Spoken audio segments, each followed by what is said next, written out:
a vida como ela é.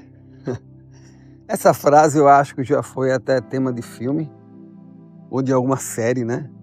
Seriado, eu não sei.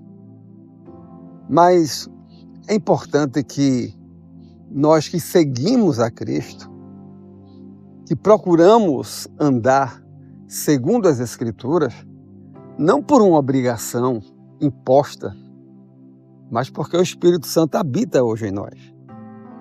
Com a presença do Espírito Santo habitando em nós, nós somos levados, nós somos conduzidos a andar segundo as Escrituras.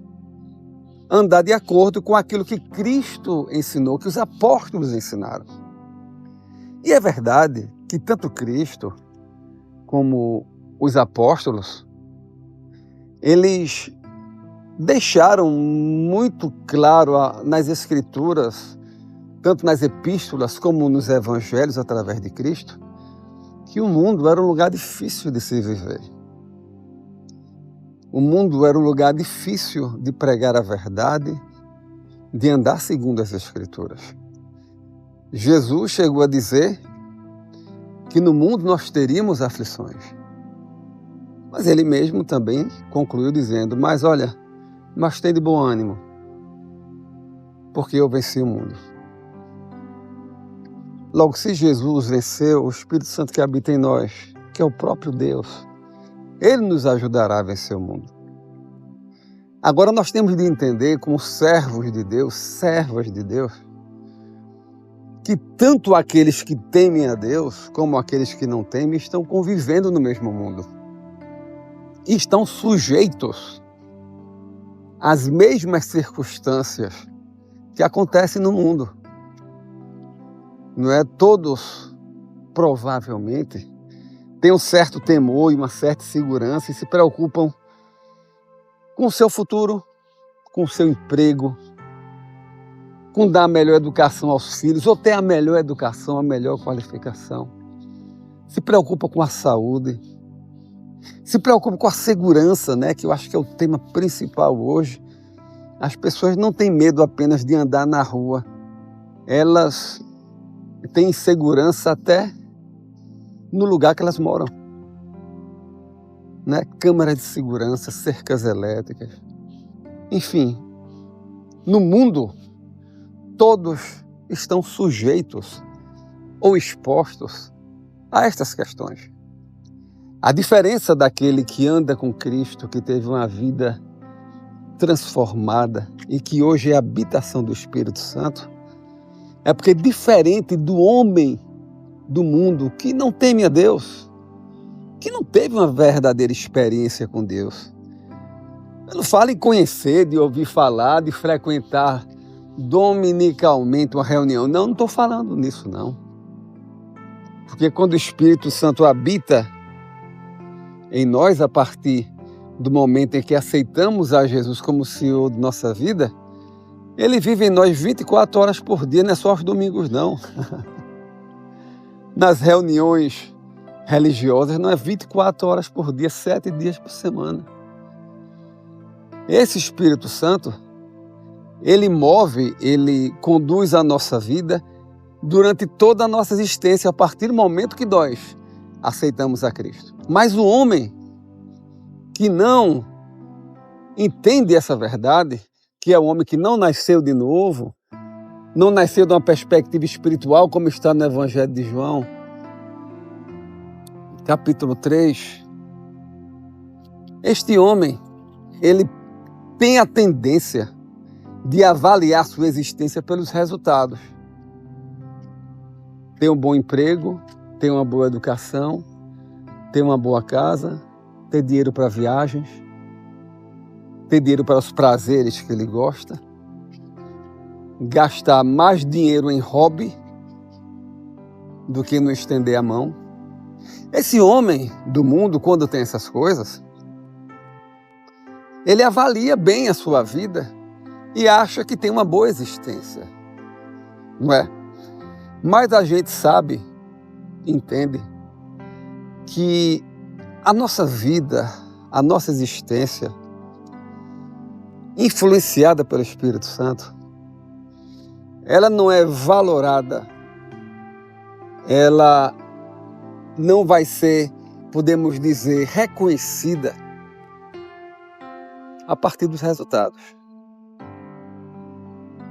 Porque nem sempre os resultados daqueles que seguem a Cristo e que entregam a sua vida a Ele, nem sempre os resultados, momentaneamente, são aqueles que nós desejamos. Porque quando eu entrego minha vida a Cristo, eu não mais me pertenço. Eu pertenço a Cristo e estou aqui cumprindo uma missão. Por isso que muitas vezes nós encontramos pessoas altamente qualificadas, cultas, ou até bem estabelecidas financeiramente, que não dão valor à riqueza, nem dão valor ao seu conhecimento, no sentido de que esse conhecimento impede de se relacionar com pessoas que não têm um nível cultural semelhante. Nossa vida, ela é inspirada por Deus para realizar aquilo que Deus estabeleceu. Logo, não valore a sua vida, você que serve a Cristo, pelos resultados, não. O que importa é você fazer a vontade de Deus. Um exemplo muito simples, nós falamos de André e de Pedro, né? André levou Pedro a Jesus. A partir de Pedro, milhares de pessoas se converteram. Aqueles sermões pregados no início de Atos dos Apóstolos, a partir do capítulo 2, milhares de pessoas, a partir da mensagem de Pedro, se encontraram com Jesus e mudaram a sua vida e a sua existência. E eu lhe pergunto, o que é que nós ouvimos falar acerca de André, o irmão que levou Pedro a Jesus? Praticamente nada. Se nós fôssemos avaliar pelos olhos humanos quem foi mais importante, Pedro ou André, certamente todos iriam voltar unanimemente Pedro pela sua grande obra. Pois é. Mas se não fosse André, ele não teria se encontrado com o Messias, com Jesus de Nazaré. Logo entenda, preocupe-se em fazer a vontade de Deus.